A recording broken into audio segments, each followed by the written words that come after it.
Chapter 17. That Friday made the last of our fine days for a month. In the evening, the weather broke.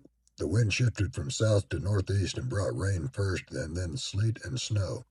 On the morrow, one could hardly imagine that there had been 3 weeks of summer. The primroses and crocuses were hidden under wintry drifts. The larks were silent, the young leaves of the early trees smitten and blackened, and dreary and chill and dismal that morrow did creep over. My master kept his room. I took possession of the lonely parlor, converting it into a nursery. And there I was, sitting with the moaning doll of a child laid on my knee, rocking it to and fro and watching, meanwhile, the still driving flakes build up the uncurtained window. When the door opened and some person entered, out of breath and laughing, my anger was greater than my astonishment for a minute. I supposed it one of the maids, and I cried, "Have done! How dare you show you're getting us here? What would Mr. Linton say if he heard you?" "Excuse me," answered a familiar voice, "but I know Edgar is in bed and I cannot stop myself." With that, the speaker came forward to the fire, panting and holding her hand to her side. "I've run the whole way from Wuthering Heights," she continued after a pause, "except where I've flown. I couldn't count the number of falls I've had.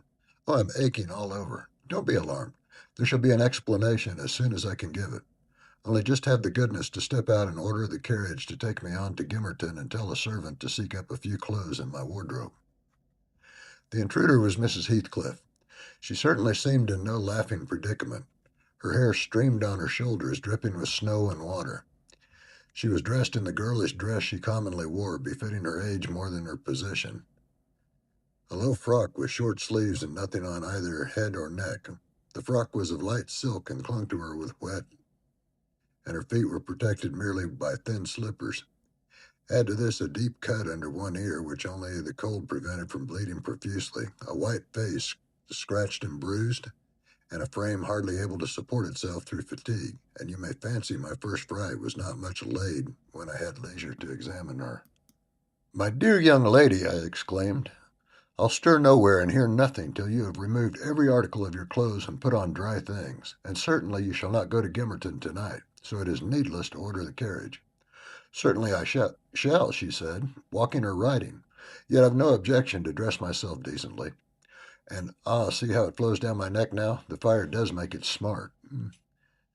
She insisted on my fulfilling her directions before she would let me touch her, and not till after the coachman had been instructed to get ready and a maid sent to pack some necessary attire did I obtain her consent for binding the wound and helping to change the garments. "Now, Ellen," she said when my task was finished and she was seated in an easy chair on the hearth with a cup of tea before her, "you sit down opposite me and put poor Catherine's baby away. I don't like to see it. You must think I care little for Catherine, because I behaved so foolishly on entering. I've cried too, bitterly. Yes, more than anyone else has reason to cry. We parted unreconciled, you remember, and I shan't forgive myself. But for all that, I was not going to sympathize with him, the brute beast. Oh, give me the poker. This is the last thing of his I have about me." She slipped the gold ring from her third finger and threw it on the floor. "I'll smash it," she continued, striking it with childish spite, "and then I'll burn it." And she took and dropped the misused article among the coals. "There, he shall buy another if he gets me back again. He'd be capable of coming to seek me to tease Edgar. I dare not stay, lest that notion should possess his wicked head. And besides, Edgar has not been kind, has he?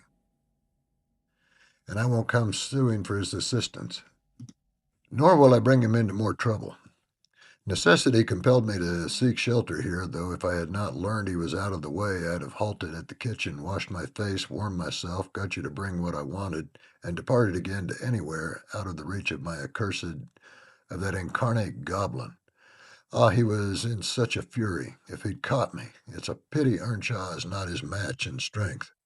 I wouldn't have run till I'd seen him all but demolished, had Henley been able to do it. "Well, don't talk so fast, miss," I interrupted. "You'll disorder the handkerchief I've tied around your face and make the cut bleed again.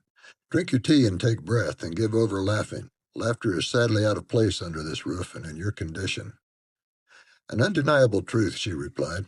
"Listen to that child. It maintains a constant wail. Send it out of my hearing for an hour. I shan't stay any longer." I rang the bell and committed it to a servant's care, and then I inquired what had urged her to escape from Wuthering Heights in such an unlikely plight, and where she meant to go as she refused to remain with us. I ought and I wish to remain, answered she, to cheer Edgar and to take care of the baby, for two things, and because the Grange is my right home. But I tell you, he wouldn't let me. Do you think he could bear to see me grow fat and merry? Couldn't bear to think that we were tranquil and not resolve on poisoning our comfort?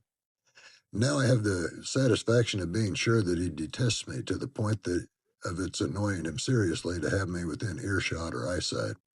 I notice when I enter his presence, the muscles of his countenance are involuntarily distorted into an expression of hatred, partly arising from his knowledge of the good causes I have to feel that sentiment for him, and partly from original aversion. It is strong enough to make me feel pretty certain that he would not chase me over England, supposing I contrived a clear escape, and therefore I must quite get away.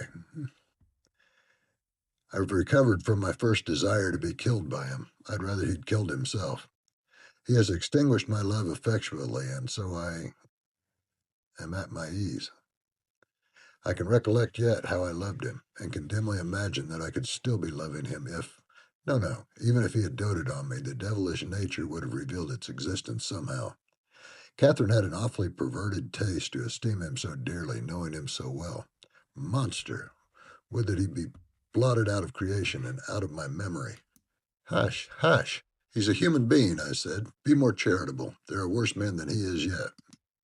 He's not a human being, she retorted, for he has no claim on my charity. I gave him my heart, and he took and pinched it to death and flung it back to me.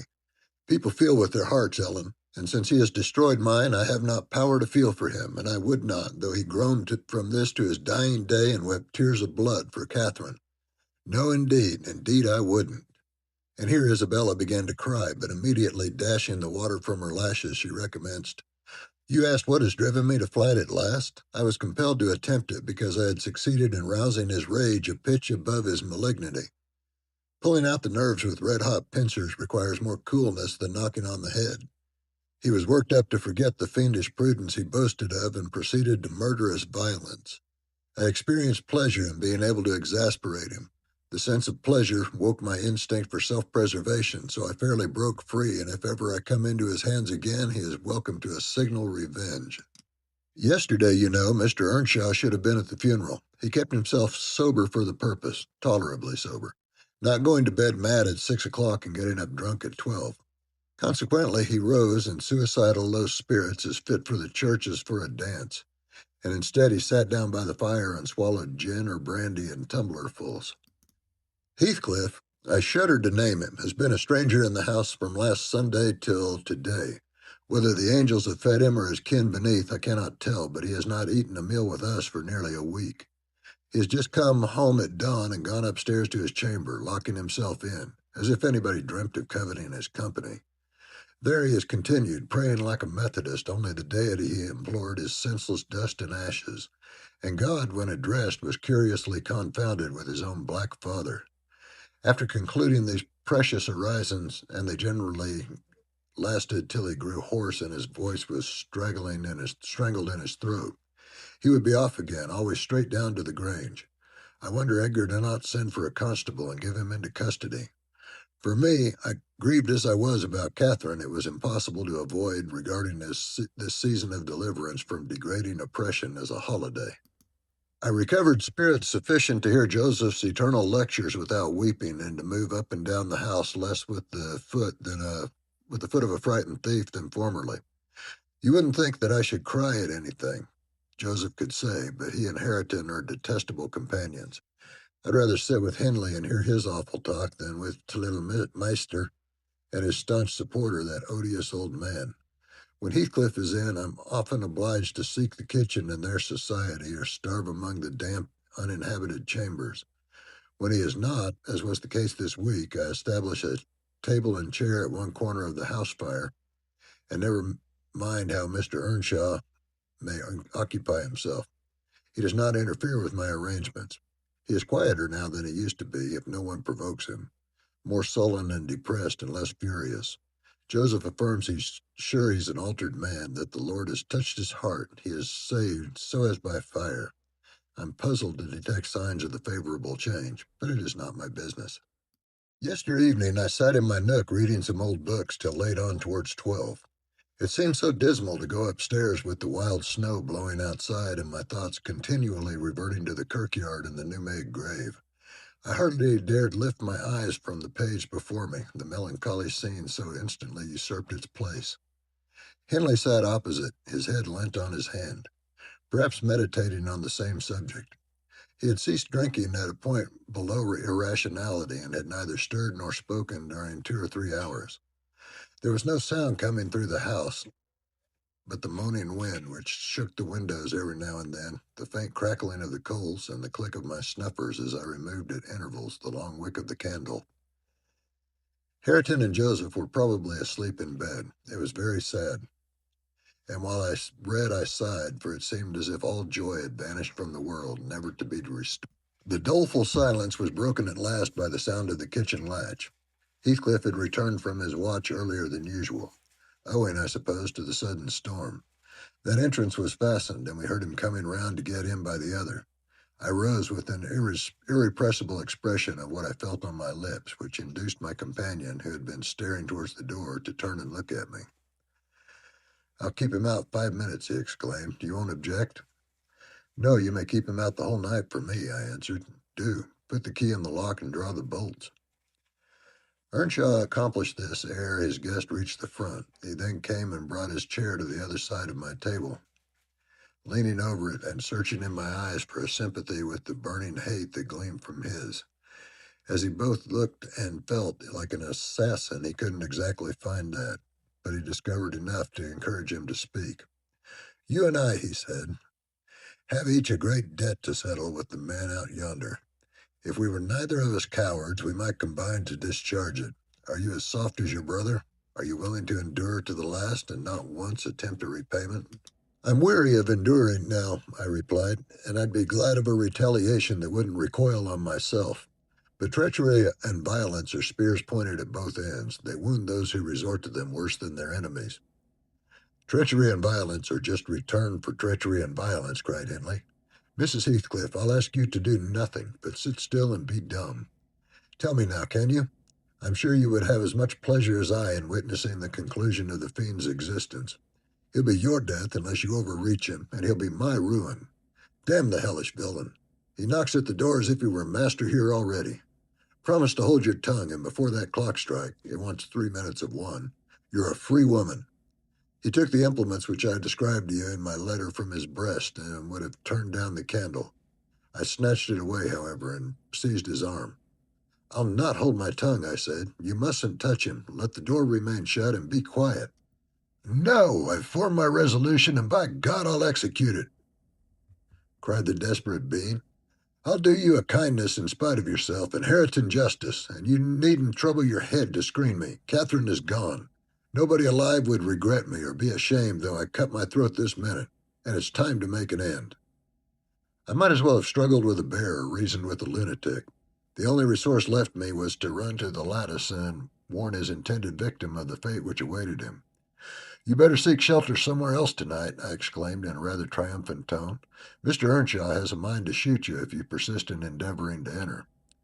"You'd better open the door, he answered, addressing me in some elegant term that I do not care to repeat. "I shall not meddle in the matter," I retorted. "Come in and get shot, if you please. I've done my duty."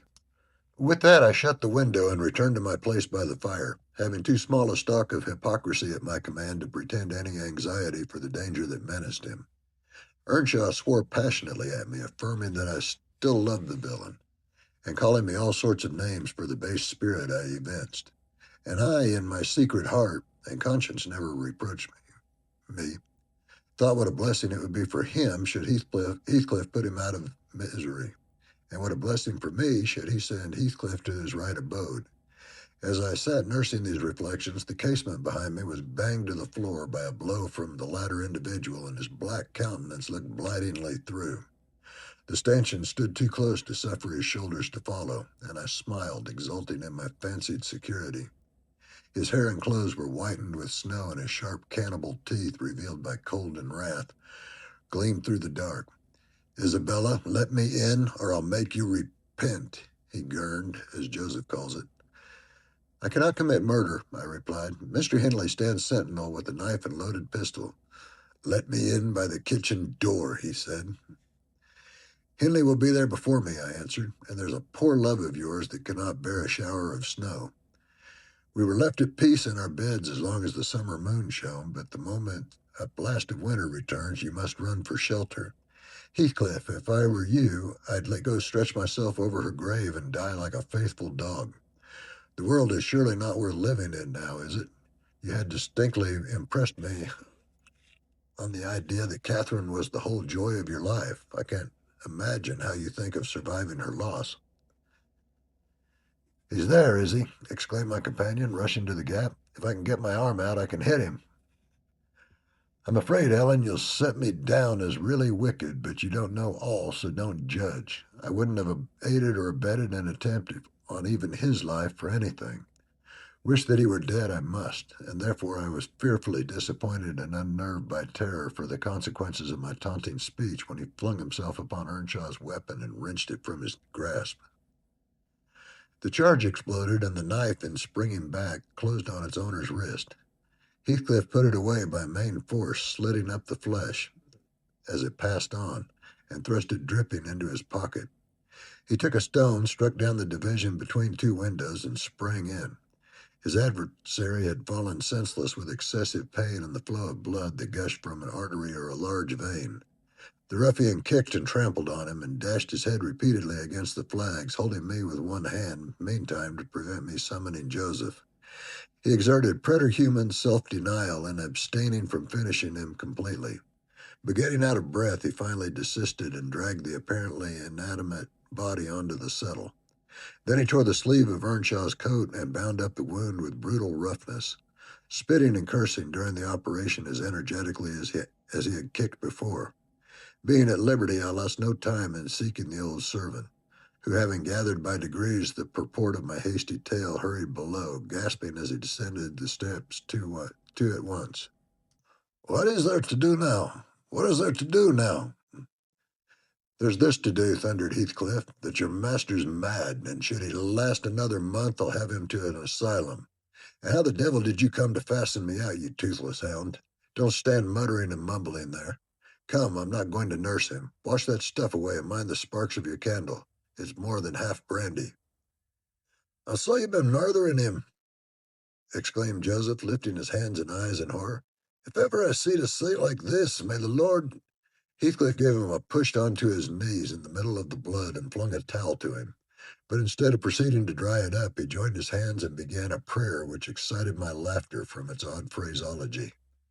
I was in the condition of mind to be shocked at nothing. In fact, I was as reckless as some malefactors show themselves at the foot of the gallows. "Oh, I forgot you," said the tyrant. "You shall do that. Down with you. And you conspire with him against me, do you, viper? There, that is work fit for you." He shook me till my teeth rattled and pitched me beside Joseph, who steadily concluded his supplications and then rose, vowing he would set off for the Grange directly. Mr. Linton was a magistrate, and though he had 50 wives dead, he should inquire into this. He was so obstinate in his resolution that Heathcliff deemed it expedient to compel from my lips a recapitulation of what had taken place. Standing over me, heaving with malevolence, as I reluctantly delivered the account in answer to his questions. It required a great deal of labor to satisfy the old man that Heathcliff was not the aggressor, especially with my hardly wrung replies. However, Mr. Earnshaw soon convinced him that he was still alive. Joseph hastened to administer a dose of spirits, and by their succor, his master presently regained motion and consciousness.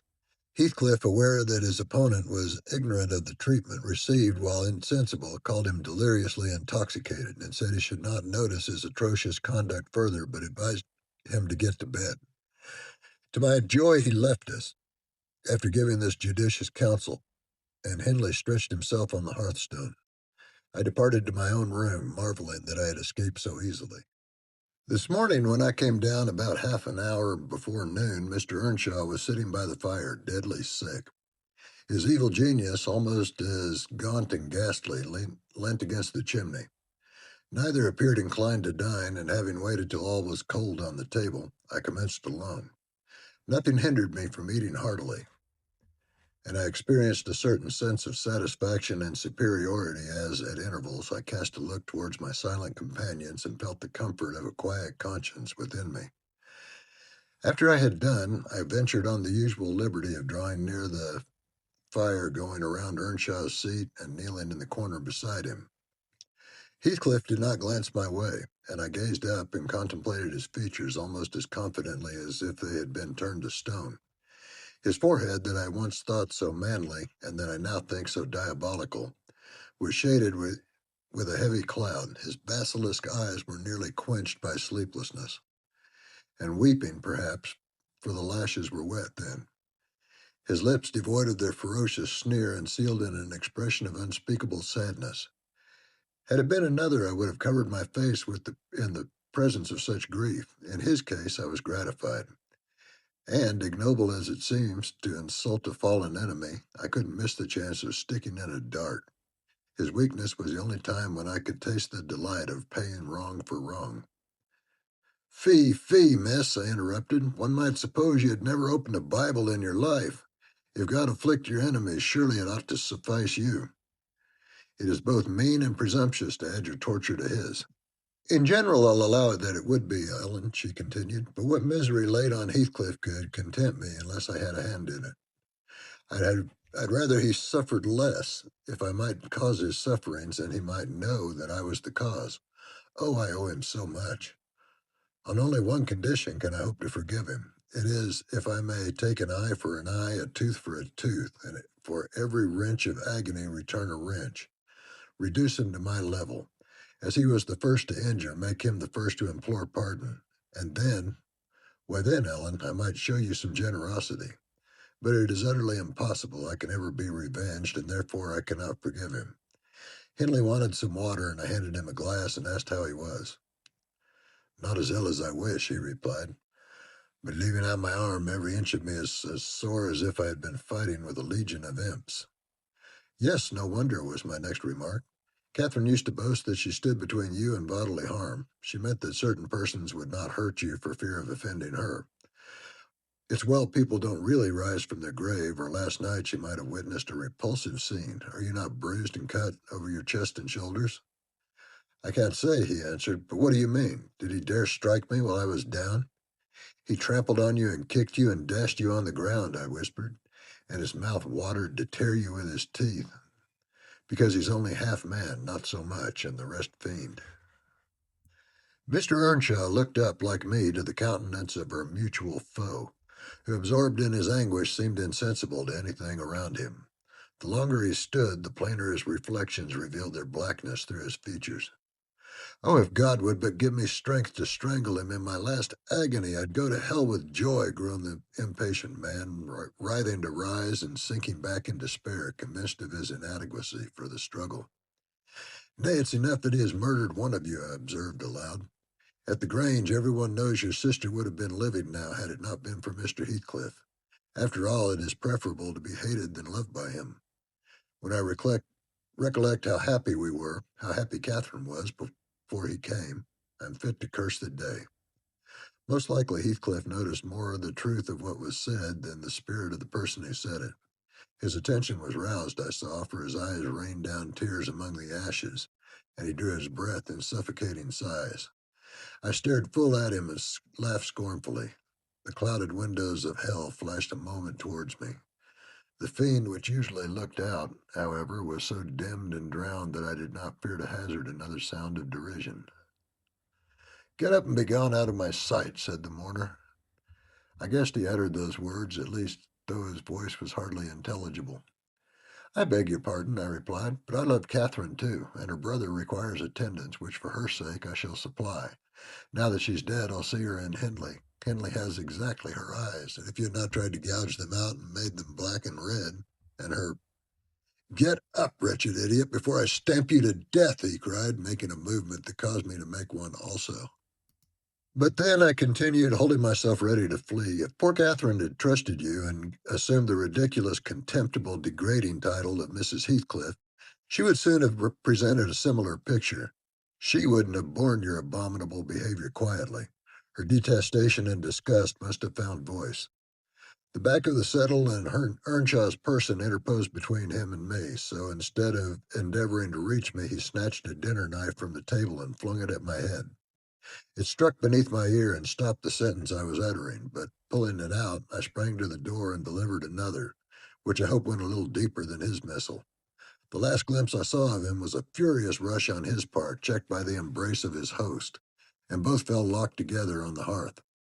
In my flight through the kitchen, I bid Joseph speed to his master. I knocked over Harriton, who was hanging a litter of puppies from a chair back in the doorway. And blessed as a soul escaped from purgatory, I bounded, leaped, and flew down the steep road.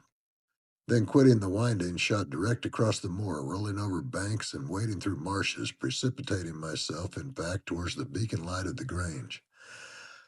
And far rather would I be condemned to a perpetual dwelling in the infernal regions, than even for one night abide beneath the roof of Wuthering Heights again. Isabella ceased speaking and took a drink of tea. Then she rose and bidding me put on her bonnet and a great shawl I had brought, and turning a deaf ear to my entreaties for her to remain another hour, she stepped onto a chair and kissed Edgar's and Catherine's portraits, bestowed a similar salute on me, and descended to the carriage, accompanied by Fanny, who yelped wild with joy at recovering her mistress. She was driven away, never to revisit this neighborhood, but a regular correspondence was established between her and my master when things were more settled. I believe her new abode was in the south, near London. There she had a son born a few months subsequent to her escape. He was christened Linton, and from the first she reported him to be an ailing, peevish creature. Mr. Heathcliff, meeting me one day in the village, inquired whether she had lived. I refused to tell. He remarked that it was not of any moment, only she should beware of him coming to her brother. She should not be with him if he had to keep her himself.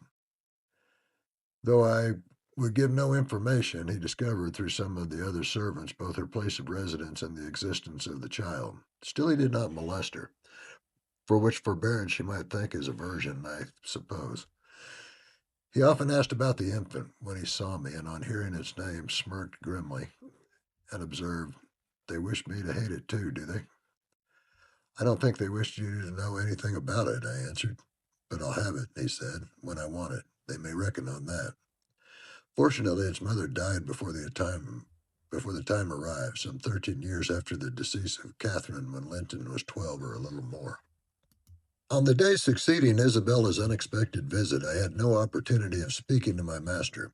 He shunned conversation and was fit for discussing nothing. When I could get him to listen, I saw it pleased him that his sister had left her husband, whom he abhorred with an intensity which the mildness of his nature scarcely seemed to allow. So deep and sensitive was his aversion that he refrained from going anywhere when he was likely to see or hear Heathcliff. Grief and that together transformed him into a complete hermit. He threw up his office of magistrate, ceased even to attend church, avoided the village on all occasions, and spent a life of entire seclusion within the limits of his park and grounds, only varied by solitary rambles on the moors and visits to the graves of his wife, mostly at, mostly at evening or early morning, before other wanderers were abroad. But he was too good to be thoroughly unhappy long. He didn't pray for Catherine's soul to haunt him. Time brought resignation and a melancholy sweeter than common joy. He recalled her memory with ardent, tender love and hopeful aspiring to a better world, where he doubted not she was gone. And he had earthly consolation and affections also. For a few days, I said, he seemed regardless of the puny successor to the departed. That coldness melted as fast as snow in April, and ere the tiny thing could stammer a word or totter a step, it wielded the despot's scepter in his heart. It was named Catherine, but he never called the name in full, as he had never called the first Catherine short, probably because Heathcliff had a habit of doing so. The little one was always Cathy. It formed to him a distinction from the mother and yet a connection with her, and his attachment sprang from its relation to her far more than from its being his own. I used to draw a comparison between him and Henley Earnshaw and perplex myself to explain satisfactorily why their conduct was so opposite in similar circumstances. They had both been fond husbands and were both attached to their children, and I could not see how they shouldn't both have taken the same road for good or evil. But, I thought in my mind, Henley, with apparently the stronger head, has shown himself sadly the worse and the weaker man. When his ship struck, the captain abandoned his post, and the crew, instead of trying to save her, rushed into riot and confusion, leaving no hope for their luckless vessel. Linton, on the contrary, displayed the true courage of a loyal and faithful soul. He trusted God, and God comforted him. One hoped and the other despaired. They chose their own lots, and were righteously doomed to endure them. But you'll not want to hear my moralizing, Mr. Lockwood. You'll judge as well as I can, all these things. At least you'll think you will. And that's the same. The end of Earnshaw was what might have been expected. It followed fast on his sisters. There were scarcely 6 months between them. We at the Grange never got a very succinct account of his state preceding it. All that I did learn was on occasion of going to aid in the preparations for the funeral. Mr. Kenneth came to announce the event to his master. "Well, Nellie," said he, riding into the yard one morning, too early not to alarm me with an instant presentiment of bad news, "it's yours and my turn to go into mourning at present. Who's giving us the slip now, do you think?" "Who?" I asked in a flurry. "Why, guess," he returned, dismounting and slinging his bridle over on a hook by the door. "And nip up the corner of your apron. I'm certain you'll need it." "Not Mr. Heathcliff, surely," I exclaimed. "What? Would you have cheers for him?" said the doctor. "No, Heathcliff's a tough young fellow. He looks blooming today. I've just seen him. He's rapidly regaining flesh since he lost his better half." "Who is it then, Mr. Kenneth?" I repeated impatiently. "Henley Earnshaw, your old friend Henley," he replied, "and my wicked gossip, though he's been too wild for me this long while. There, I said we should draw water, but cheer up. He died true to his character, drunk as a lord. Poor lad, I'm sorry, too. One can't help missing an old companion, though he had the worst tricks with him that ever man imagined, and has done me many a rascally turn. He's barely 27, it seems. That's your own age. Who would have thought you were born in 1 year?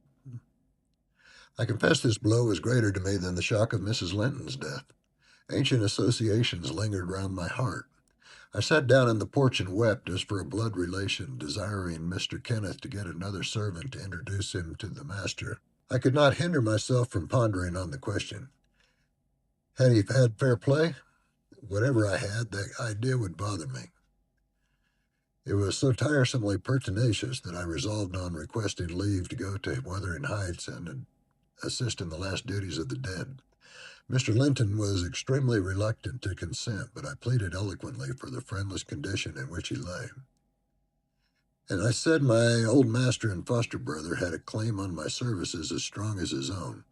Besides, I reminded him that the child Hareton was his wife's nephew, and in the absence of nearer kin, he ought to act as its guardian, and he ought to and must inquire how the property was left, and look over the concerns of his brother-in-law.